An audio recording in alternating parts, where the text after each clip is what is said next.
Hey, y'all remember when it was cold? I don't, not anymore anyway.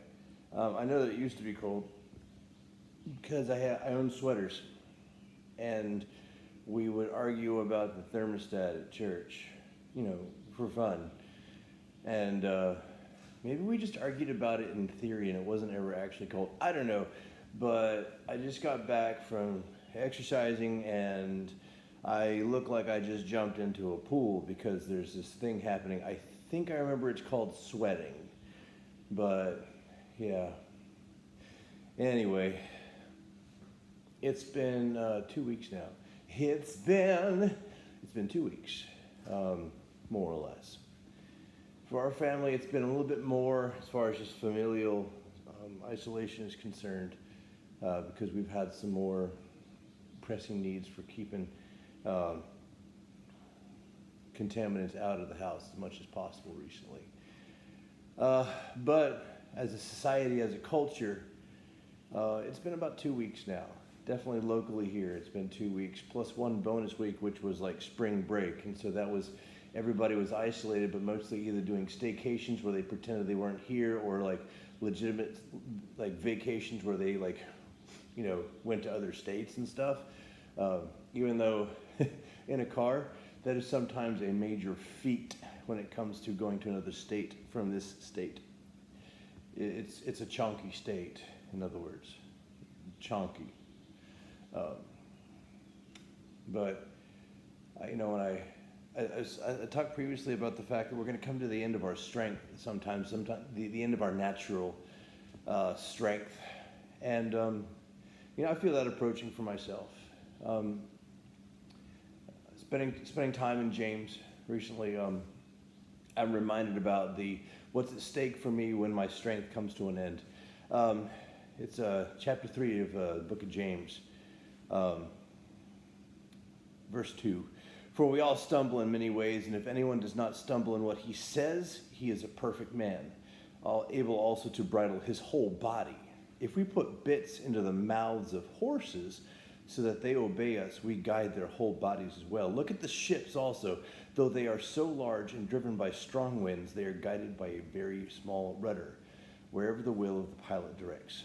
So also the tongue is a small member, yet it boasts of great things. So the Avenger, because since we're talking about Avengers, right, that I identify the most with in life is the Hulk. Mostly just because that's been the state of my word usage in life. For those of you who have not known me since before God wrapped his arms tightly around my life, and I said yes, you know that I was capable of some pretty tremendous, painful communication with what I say, but also, and more especially with what I write. When I write, I have more time to think about it, and I'm more precisely awful, or at least I was.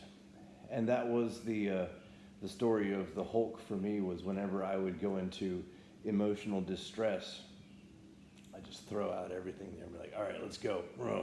And part of it comes from having had an abusive past where I was belittled whenever I would question someone else's right or wrongness. And so there's a part of me would just throw the defenses up whenever it was time to be wrong. And then it was continued on by being employed by somebody who was similarly like that. And so I developed a really bad habit of whenever someone would suggest I was wrong, defenses would go up. And, well, shucks, guys, I would just Hulk Ger smash, and I was good at it too. I guess what I'm driving toward here is that when you come to the end of your strength, you're going to see your strength tempted toward bad use. And it is the key component of sin is to take the strongest part of us and tempt us toward using it selfishly. See, people who are bad at public speaking are not tempted by our enemy to go and speak publicly badly. It's people who are talented surgeons are tempted to use their surgical skills enrich themselves and to not use them on behalf of other people. People who are talented verbally are tempted to use those skills to protect themselves and to belittle all others. People who are talented teachers are tempted to teach in such a way that multiplies themselves and not anybody else who is around them. When you come to the end of your strength, you're going to be offered an option. And your options are going to be self or other. And there are a couple others that are also selfish. So you can't just say, I'm going to be selfless and I'm going to make my making this about others all about me. Because like as silly as it sounds, that's a cycle people get caught up in too. That's how people become obsessive do-gooders who do absolutely no good for the world because their do-goodery is all about themselves. What I mean is like you make it all about someone else. It has to be all about God. And he has to be able to take your lack of strength and change it and mold it. He has to recreate that strength that you thought that you had so you can see who the source of that strength is. When we read in the Psalm, like, they that wait upon the Lord shall renew their strength, it's not like renewing a driver's license, okay? You don't go in there and like, okay, cool, this strength lasts until my, like 10 birthdays from now, but I still have the same dumb picture.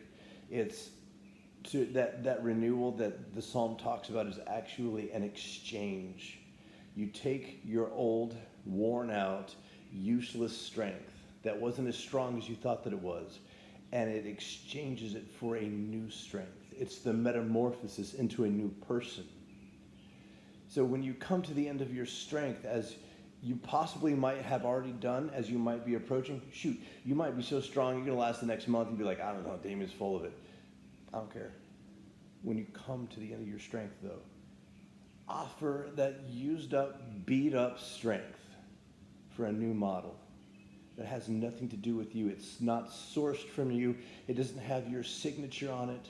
You don't need to leave your mark on the world with your strength. All you need to do is leave God's mark on other people through the strength that he has given you to help them live better and live closer to him, drawing them closer into his heart, because he has strength for them too. So from one Hulk to another, from one person who's been tempted toward, like, go smash, to another, I hope you find that strength. And when you start coming close to the end of it, get used to the words, I'm sorry, because you're going to say them a couple times, and it's okay, because there's grace and there's forgiveness too. I hope you guys have a great Saturday. It's muggy outside, and I have been waiting so long to sweat like this. Golly, it's going to be a good day. Let's work and work within the new strength that is sourced from heaven.